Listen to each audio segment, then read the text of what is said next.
I'm Megan Skidmore. For 2.5 years, I have been talking about evolving faith journeys. I started to tire of the heaviness of this focus. I had the clear message come through. It is time for Beyond the Shadow of Doubt podcast to evolve into Living Beyond the Shadow of Doubt podcast. With the same vulnerability and unapologetic authenticity, I will be focusing on the joy in this journey, the life and the living that comes on the other side of maybe, on the other side of what's possible. I want to talk about claiming spiritual sovereignty and becoming your own captain of your vessel. Let's celebrate releasing what no longer aligns for you and connecting with your higher power and honor expanding your energy field to make room for all things new.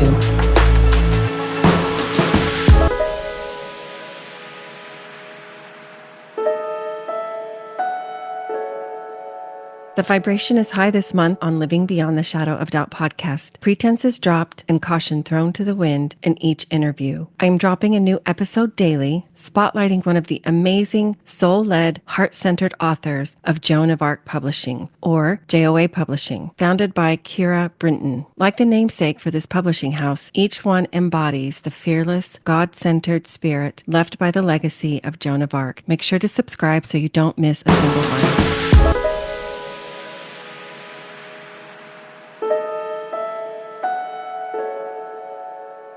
Welcome, everyone, to Living Beyond the Shadow of Doubt. I am really excited to chat with my guest today and get to know her a little bit better. This interview is part of my month-long episode drop, spotlighting, interviewing, getting to know the individuals connected to Joan of Arc Publishing and the MOSAI community. And today I have Dre with me. I believe that's short for Andrea. Yes, it is. So clever. I've always loved that. Mhm. But welcome and thank you for joining me. Thank you. Thank you so much for having me. Yes, my name is Andrea Ybarra. I shortened it to Dre. That's been a nickname for me since I've been growing up, but also when I started getting into more online spaces, I know that there's a lot of Andreas or just other ways of saying the way my name is spelled. And so I just kind of shortened it and let that be my name. It's also kind of more comfortable for me too. When I'm Andrea, it's like I was corporate, or Andrea, like I'm in trouble with my mom kind of thing. So yeah, it's just Dre, and we can be, nickname is totally fine. I also go by the Soultender, which is a play off of my hospitality background. I was in hospitality for a long time, mostly food and beverage, tending and creating to many things that enhance and elevate the human experience. And now I get to do that through breathwork. So that's where I'm more of a tender for the soul these days. Oh, I love that. I did not realize you were in hospitality in a Yes, past yes. life. In a past life, that's for sure, for sure. Yeah, I've always loved just my family was really good. My parents for sure were big at hosting things, sports Mm-hmm. events, like watching the game together or just having people over to play music. My dad was a musician and he really had a love for bringing that to life, and we had just the vibes for real in the back. So that was really fun.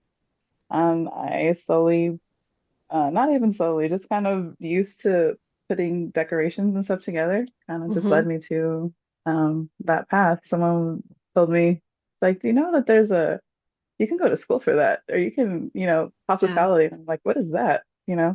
Thought it was just like party planning type things or whatever. But yeah, it was really, really, really great for me. I did attempt to go to college for that. Mm-hmm. Uh, but the GE kind of got me a little just overwhelmed and kind of like, I'm not doing the thing though. So I'm not doing, I ended up just being a server, and I'm a bartender, and started my career kind of that way, just hopping in and out different places. I did a crash course in bartending when I first turned 21, like probably a month after my birthday, to just Wow. give me the certification so I could be in the mix. But if you're only just 21, how could you have so much experience kind of thing? So that was really helpful. I learned a lot there in a real short week, but and it helped me ever since. Awesome. So you've mentioned your family a little bit, how they Hmm. hosting, inviting people over, Hmm. creating spaces for folks to feel welcome and invited, and community has been a part of your life. I'd love to hear a little bit more about your family, and especially like, do you have a faith of origin, and how or in what way was that a part of, your Oh, learning, absolutely. your I was growing up super and excited when I beyond? seen your outline of your questions here. I was like, oh, this is going to be Yeah. fun because I haven't really had to been able to speak about this. So I'm excited for this conversation. I'm an oldest of three girls Okay. from the Bay Area, raised in Oakland, California. We went to Catholic school. I went to Catholic school from kindergarten to eighth grade. Okay. We ended up moving after I graduated, so my sisters didn't finish in that school. They went to public school after, and I went to high school after that. My parents had separated.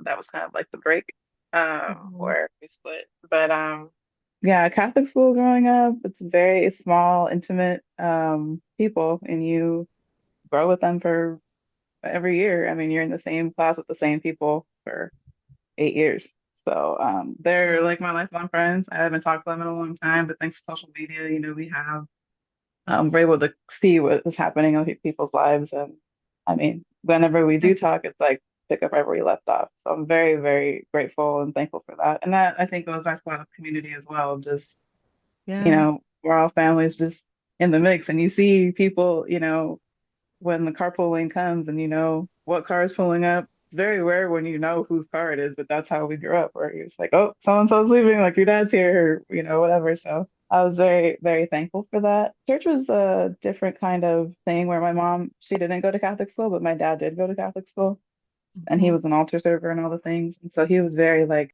I already did my time, so I'm not going to church with you guys on Sundays. Whereas my mom was like, hey, we're going to church on Sundays, kind of thing. So that was funny. And I was like, well, I mean, I go to this church every day because I go to school, but hey, all right, we'll go to the same school on Sundays, Mhm. fine. Yeah, and that was, I'm a Mexican, Latin descent. Mhm. People ask me like, what part of Mexico are you from? And I'm actually three generations from Oakland, California. So on my ancestry tree, it goes, in more of like Michoacan and Mexico City or Wow. Jalisco. But yeah, we're definitely Bay Area, more Oakland people. So that's where we're raised in our community like that. Mhm. I did have a little bit of, I think, it just seemed like it was so hard or like a lot of questions. And my dad's dad, my other grandpa, he went to Catholic school too, and he would tell us that he would ask the principal these crazy questions, and then he would just send him to the principal's office, like he'd just be out of class because he was disruptive or asking too many questions. And I thought that was interesting because I'm like, I've had to question things that I'm not going to ask. I mean, when I was already, Mhm. out of school, but I was not going to ask that. They're just telling you what we're learning or supposed to do. Mhm. But I always thought that that was interesting of him. And then he got into with the principal like in his senior year. He didn't have much time left, maybe like 2 months. And he was already in this relationship of like, I'm going to question and you're going to say no and whatever. And he just didn't graduate. And he's like, okay, well, I'm just over this kind of scuffle or what have you. And he didn't graduate from there. And I just thought that was very interesting. And even now reflecting, I'm like, man, that was just really like a no-go kind of thing. And that was your grandpa. That was my grandpa, yeah, on my dad's Yeah. side. Okay. hmm I feel like my belief system was just more of like being the good girl and be a good girl, you do what you're told, don't stand out too much Mhm. or start stuff. Do what God's always watching. Gotta be in that good thing. But there was also a part of me that was just like, but I thought like God already made me this way. So why do I still have to like be in the lines or whatever? So Mhm. there was just kind of maybe like little hints of things, but I was just in my lane doing my Mhm. school things, what your parents tell you to do. So fast forward to I got my certification in bartending, and then I went into hospitality, and that was my kind of jump into the mix of the madness, but it was fun. Oh, I really enjoy food Mhm. and beverage of Mhm. just new dishes every day, like new people all the time. You Yeah. create the experience and the environment. I really enjoyed it. I kind of went from food and beverage to hotels and hospitality. I was with Hilton Properties for a long time, kind of Mhm. bouncing around throughout the Bay Area. Learned a lot, met a lot of great people. And there was just something about being a server or being in the food and beverage was more like fast paced for me, but also kind of like not sitting down or having to just be the same all the time. But my managers had piqued this interest of me moving to events and being into like the office space. I didn't really want to do it, but it was like the thing to do so that you can better your resume to get somewhere or what have you. But I don't know, for some reason, for me, it was just like, I'm like, I really don't want to do this, but doing really great here. I'm like, everything is running. I've been in hospitality now for like, that was about 6 years. So I was at the restaurant for three. So I went to events and I became an admin, did a whole different learning thing about the back ends of, how you bring these events to life and things like that. So I was bouncing around from back and forth. I would do that from 9 to 5, and then I would still work like a night job for at the restaurant pretty much all week or 2 jobs a day every week. Um, Yeah. but it was fun. I mean, you're just always moving. I was always going. And Hmm. I love to travel and have my own experiences. So it allowed me to Yeah. do those things with my sisters and create some fun things for us to do. And then in 2020, I had a panic attack at the front desk. My hotel was still open. We were having pilots that were flying in and out because they were still active. So we had to be open to have somewhere for them to go. And I Hmm. was very new to the front desk. Of all my roles that I played, I had not gone there yet. And I was just like, okay, well, let's add something for the more to the resume because, building this big thing. So I did that. And the week that I started at the front desk, on Monday, the Friday, my whole sales team was laid off and the whole, you know, shelter in place thing. It was just scarce. And then it was just me and this job that I didn't know. And I was like, oh Oh, man, wow. what did I just do? Yeah. So that was one of the hotels that I worked at. That one had the biggest space in Silicon Valley for event space at the time. And so it was always busy. There was 505 rooms there and they were sold out every night, Monday through Thursday. And then it went to nothing. And it was just Yeah. like, It just was it blank. was such an unusual time. I think a lot of folks found that period of time to be a cocoon of sorts, a chrysalis of transformation, a lot of evolution, a lot of looking at things in life and just, really deciding what was most important, or just, I think, a lot of shifts. For me, that was a time when I was experiencing a lot in of shifts in my faith journey. Mm, I called it a pivot in my faith journey in the beginning, and that's evolved to a spiritual awakening at this point. I wanted to ask yeah. you a Mhm, question. You talked about you had questions growing up mhm, in the Catholic school that you went to, but mhm. unlike your grandfather, to ask them was just not something that you wanted to do. And I'm curious, you have established yourself, you have found your strengths, you have found things that you're drawn to, that you enjoy, that you like. Um, That's kind of new to me. So I guess I okay, have, that's but that's fair. still That's kind of fair. new to Can you me. can you remember, when did you begin to allow questions or to examine them, or maybe that's not quite happened? I'm for you. I'd love for you to speak to that process. Like, what part of that have you brought into adulthood, or have you not brought into adulthood, if that makes sense? Um, right, yes. So where I was going with that was that I had a panic attack during my shift, and before that, I was not one to cry in public or even just cry in general. I thought that that was Mm-hmm. very, Mm-hmm. like, no, I'm not trying to look weak, quote unquote weak, which is some Right. very not. But I was very trained and conditioned in that way, and so I would not. But Okay. the panic attack, I couldn't function and I just started crying. And so I went behind, and there was like a line of people waiting to be checked in, and I'm the only one there. And I was just, it felt like the ceiling was crashing in and that like the floor was dissolving, and I was just like a mess. Mm-hmm. And I woke up the next day and I was just sad. And I couldn't even look at my sister in the face because I just wanted to cry. And I was like, what is wrong with me? Like this is so not, that's not what I do. And I couldn't pretend to fake it, like even to save my job or anything. So I had to FaceTime my HR manager and like just cry on the phone basically and tell her like I can't Mm-hmm. go because Mm-hmm. I don't know what's wrong with me, but I just can't stop crying and I just can't even smile. So even, anything. And so that was the beginning of my healing journey that I didn't know I needed. And to your point of awakening, and I had not really, though I went to Catholic school, I didn't really have a relationship with God, I would say, like where we like talk or where it was more Mm-hmm. of like, it felt more of like a boss or like some kind of like Mm. authoritative figure where it's like, am I doing okay? Or what, like, Uh-huh. am I still gonna go to heaven because I, did this or Yeah. this and that? So when this happened, and then I physically can't go to work because like my face is broken. I can't even smile. Like you have to, obviously hospitality is a very interactive role. So it really had me to look at everything about myself, Mm-hmm. about just, yeah, it's like really stripped everything away. And that's when I found TikTok. I hadn't had a TikTok account yet. And my cousin was going to be on, she started posting on TikTok and she was like, "You're going to follow me?" And I didn't even have one. I was like, "I'll make one so I could follow you." And that kind of opened me up to all these people that were just sharing verses from the Bible, and like they just knew them already. And I'm like, man, they know these verses. And like I went to Catholic school and I didn't get I we did not practice that. I could not at that time. I couldn't tell you one Mm-hmm. if you asked me.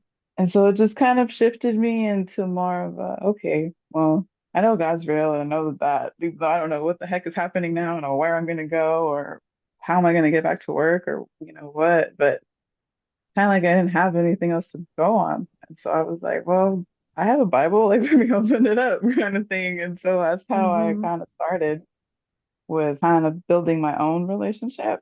Was like, all right, God, well, I literally can't go to work. The world's closed, basically. I mean, Mm-hmm. I've had a lot of issues with just myself and my own worth or love or all of those things I had not given to myself ever. So that just became a time of like all the back orders of self-love and nurturing and, Mm-hmm. my self-time. That's where that came from.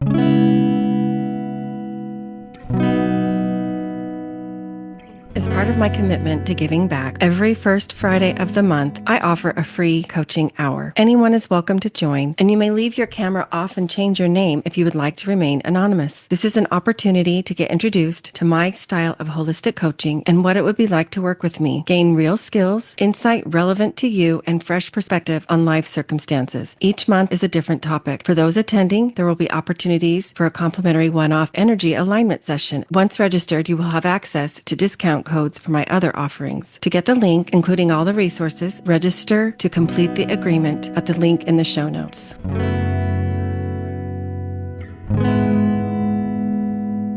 So with God in that way, there was a church that I could walk to where I lived before. So I started doing all the mental health things and going on a walk, like your mental health walk, nature walk, read a prayer from a Muslim. I'd walk to the church so I could just sit there and pray after and then go back home. All of like tech therapy, I was doing it all. Mm-hmm. And so it kind of gave me a space. I'm like, wow, you could, like, I have feelings, like I could be taken care of, for me, that Mm-hmm. was different. I'm like, this is really new. And, but I felt better about it, even though I was really just trying to get a quick fix to go back to work. But then it ended up being that I couldn't even go back there because I was just more of my giving and pushing and depleting myself instead of Mm-hmm. putting it back. And so I think that's where the physically, no, girl, you can't go. You're Yeah. gonna stay here and you're gonna, listen, or not even listen, but just be. And that in itself Mm-hmm. was very hard. I was definitely a human doing for a Yeah. very, very time. Instead of a human being. I caught that. Yeah. Yeah, I think that's, exactly. I don't think you're alone in that, Trey. I think that's how our bodies tell us. I'm at my max and I cannot function. I'm out of gas, right? I'm out of fuel.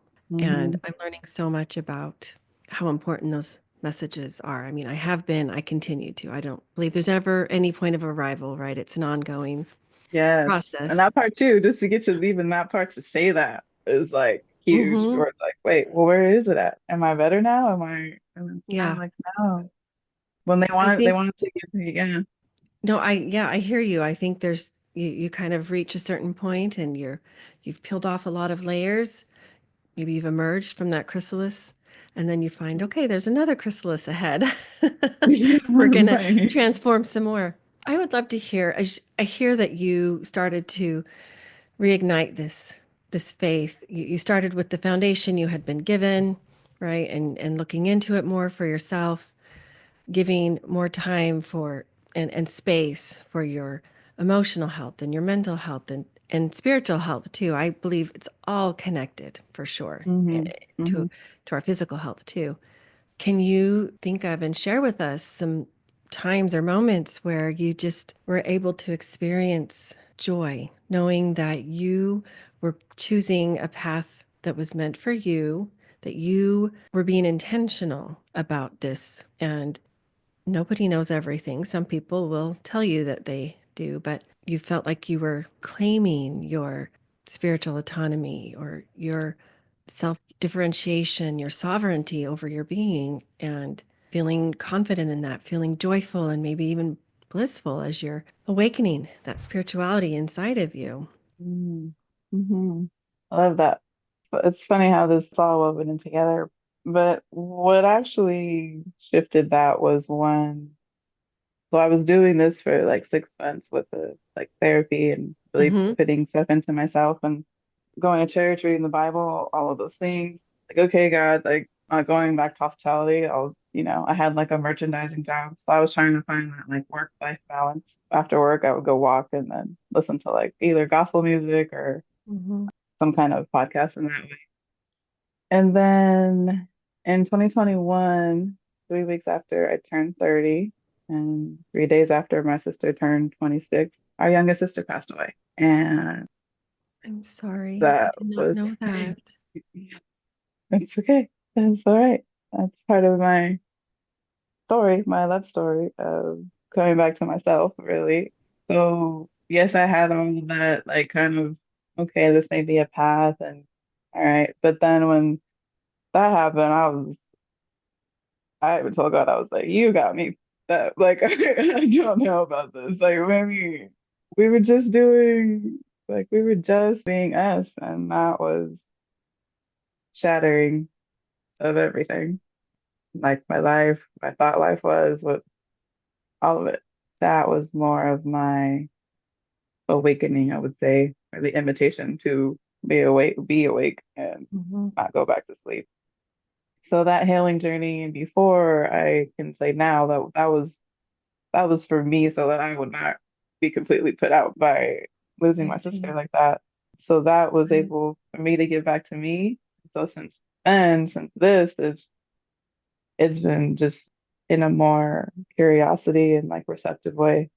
Yeah, it might seem weird. Yeah, it might be taboo, or maybe the church says no, or whatever. But I was just like, no, it's different. It's just different. And so I just kind of gave me myself my own role. Like we had our own healing, and we, did all that stuff Mm-hmm. too. But even my mom, like she knows, like I've said, I've remixed my religion into however works for me and my peace. Mm-hmm. I think that's for everybody though too. And I had like this knowing of because I had went through all that with God already, I was just like, there's got to be something. Like you're not giving me this pain to like not do something with it. And I know everybody is like just telling me to like be strong and keep busy, but I don't even know how to do that anymore because I can't even go back to work if I wanted to. So, um, Yeah. yeah, there was this deep trust of there's something. I don't know what. There's Mm-hmm. something. And then there was also something because COVID had happened too. And I mean, I've experienced death in families before, in my own family, but not that immediate and close. But having COVID just happen, and all of these people, had passed away, but then all these people were carrying that, and I just felt that if death was such a part of life, like there has to be something that helps. Mm-hmm. There's got to be something that helps with Yeah. this weight and heaviness. And so, a quest for something to help eventually led me to breathwork, and that's the gift I get to give now. Breath work. Hmm. Hmm. So I am curious then, you are a member of the JOA community. You are in the process of writing your book. So you don't need to give anything away, but talk to us a little bit about that. Is this part of your story that you're writing, or Like, what led you to Kira and the JOA Collective and the MOSAI Network? Oh, this is gonna be fun. Okay, good. We like This is fun. gonna Tell us. it's so fun. It's so fun. So about a week, there was a time I was talking to my one of my great friends. We did breathwork together. It was kind of like coming up with a course or something. Like, what have you overcome and this and that. And I haven't really like wrote it down. So I just took a day at the coffee shop and wrote down kind of where Hmm. I was, what I did, how I, what I am doing now, or how every shift, even the ebbs and the lows, like they're Hmm. just as significant as the highs and lows because they bring you to those places. And I remember texting her and I was like, I feel like I just wrote the outline of my first book because that's just kind of how it sounds. Like just when I was reading it, they could be chapters and I Hmm. could put the story in a chapter. That's so cool. Yeah. And so I was like, all right, well, hey, that's something that we could create. And then the next week, my phone had like this text message that said I missed, or that I had a class coming up for a webinar, to get ready for it or whatever. And I was like, I don't remember signing on to that. And I was busy that day anyway, so I didn't get to go live. But in the night, like in the evening, there was a message that came in and it's like, oh, in case you missed it, here it is. And it was something in the wording, or maybe because I didn't know who this person was. It was called Unleashed at the time, Yeah. and it was for Kira. I did not have any emails in my inboxes. I had never followed a Kira person, so I was like very confused, and I'm like, I didn't even know where she came from. But all right, well, let me just, and it was probably like 12 o'clock at night, and I was like, I'm gonna see what she's got. Like, well, as you know, she is just such an igniter. I'm like, holy shit, who is this person? And like, Hmm. yeah, what time is the call tomorrow? Because I want to be on it live. Yeah. Um, Right. and then, I go on there and then it's like she takes people on adventures to write their books in 5 days. I'm like, oh my gosh, like, yes, like I was just thinking about that. But how cool that someone does that. Like, I mean, to travel and do that. Hmm. I attended the last couple of days and then just kind of in that energy of that. And then when she ran the success codes the next month or something like that, The I went virtual. on, yeah, the virtual workshop. And Yeah. then that's when I found out she does the channeling for the books and Hmm. or channeling for coaching and something. Yeah. And I had this idea already, and I was like bringing it up. Like I was like, man, if she does that coaching thing again, like I think I'm gonna raise my hand. I was like freaking out, and my heart's racing, and I'm getting super hot. And before I click, she calls my name, and I Oh, was like, holy! It's she's like, yeah, really in tune to that. She really yeah, knows yeah, and can feel, as she'll say during our calls. So and so, yeah, I'm really feeling your energy today. I would love if you would share what came through for you and so on. So, yeah, that doesn't surprise me. So yeah. that's what it took. Hook, line, So and that's sinker. That's yeah. She asked me, but the question she asked me was not about my book. She asked me what was something I've been wanting to bring into the world that I haven't worked on or touched or like tried to. And it was it's a workbook idea to help people select their details for how they want to be celebrated when they're no longer here.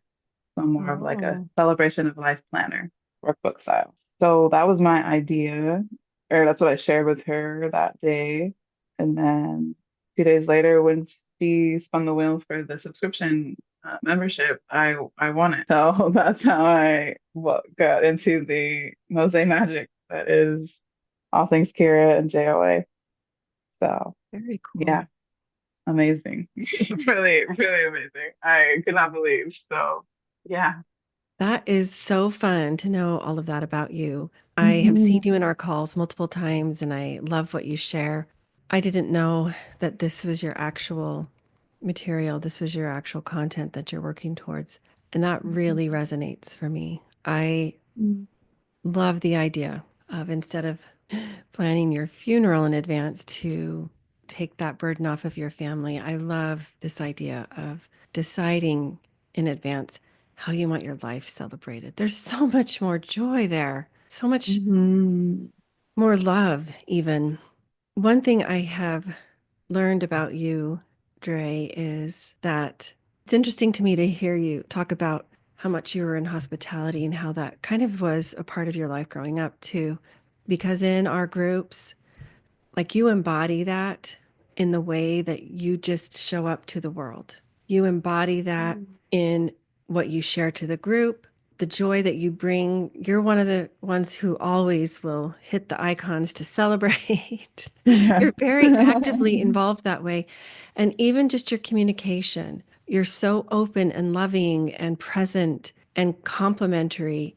And that's just who you are. So it makes sense to me that you're celebrating like the work that you are involved in right now is you're celebrating others when they have transitioned into whatever comes next after what we understand as physical death here.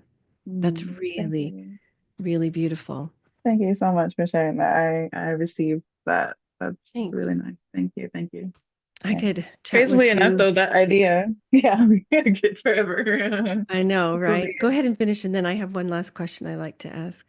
Oh yeah, no problem. But so this idea of this workbook actually came at the end of 2018, the beginning of 2019.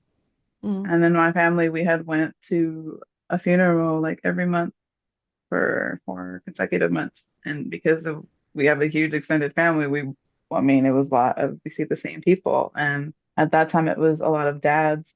And I just noticed that there was just so much falling onto the kids, and just they mm, like in this pain, they don't get to just be in it. They have to, you want to make it the best day because now you only have this one, time window to mhm. do your best for your people. And I just thought, man, like, but what if they already wrote it? Like, what if you already just put it in a book and you could just give it to your people and be like, hey, this is what I want, because you really already know, and you already know how your people are going to Right. respond and who's going to be wanting to do what and who's like going to stop That's taking so care of smart. themselves or like all of these things. And like you already know that. So, Hmm. That is that was just, so yeah. smart. So Um, intuitive of you to think of that. I love that. So, mhm. any idea when it will be published or So rough time frame? I didn't do it at the time because I didn't think I had the intimate experience, but now obviously my sister has given me that. One of my cousins, in between her, he received the information that he wasn't going to be here much longer, and so he asked me to collaborate, and we planned his out too for him. So Mhm. I've taken my experience and put it into a book. It's actually live now. It's Oh, ready. okay. I finished it. And Oh, okay. so yeah, it's out there to help people in the world. Just either, whether it be planning for yourself or starting the conversation that, can just help. I've put in there some resources that I've used myself for those kind of things. And Hmm. yeah, Well, congratulations. That's great. thank you. Thank you I'm so so much. happy for you. Thank you. Well, just one last question I ask all of my guests, and that is what does living beyond the shadow of doubt mean to you? Mm. Living beyond it means that it might be there, but it doesn't have to hold you back from seeing what's out there and living. I was probably scared of a lot of shadows way back when, and just knowing of the way of life and the way that it goes, or just what I've learned. There are a lot Hmm. of shadows I probably would have liked to just been like, it's not that big, it's not that bad. I mean, I can still go, and even if Hmm. the shadow is here, there's so much to live for, and to I think even life to bring life into you. I think that's where Yeah. I didn't know what breathwork. I didn't know breathwork existed 5 years ago. I didn't even know what it meant 3 years ago. But now, like, it's the thing that gives me life, and I get to Yeah. give it to people. So there's always more. Yes, there is. That's beautiful. Well, we'll make sure to leave links to all of the things for folks Yeah, so that they can access absolutely. it. Yeah. So I'm just going to throw out some for fun questions for Yes, listeners to get to know you a little bit better. I'm looking for 1 to 2 word answers only. So we'll just go through them you got quickly. it. Tell us your favorite book. The courage to be disliked. Yeah. And are you an introvert or an extrovert? This is funny. I'm actually an introvert. I'm an introvert, and I thought I was an extrovert all this time because I was in hospitality, but I was just really But you into learned. Oh, very good. it. Yeah. Hmm. Tell us your favorite artist. My sister Julia. Mm, She's a very gifted beautiful. artist. Are you a night owl or a morning lark? I am a night owl. Into Okay. the night, all-nighters. Okay. And tell us your celebrity crush, if you have one. That was funny. I don't really have one, actually. I'm finding a lot don't. Okay, that's fine. And do you do still or carbonated water or diet soda or something else? Oh, depends on the time. Okay. That's fair. That is fair. And then finally, the furthest place that you have traveled. I believe that would be the Cayman Islands Fun. on a cruise. Caribbean. Hmm. Love it. Well, if folks wanted to connect with you or had questions for you, what's the easiest way for them to do that? Oh, yes, you can find me at dre.thesoultender on Instagram. Okay. There's also thesoultender.vip is my website where it has all my things that I have going on. And I will be coming up with a podcast soon too, so we can collaborate Okay. and you can find all my stuff on the link. Awesome. Okay, Yeah. we'll leave that in the show notes. Dre, it has been awesome. I have loved this chat and getting to know your beautiful, bright light inside a little better. Oh, thanks. It's been so great. Thank you for having me. It was an honor. Sure. Writer, teacher, author, Mormon scholar, and founder of Dialogue Journal, Eugene England said, "My faith encourages my curiosity and awe. It thrusts me out into relationship with all creation and encourages me to enter into dialogue." As a proud member of the Dialogue Podcast Network, my hope is that Living Beyond the Shadow of Doubt podcast is an extension of that vision.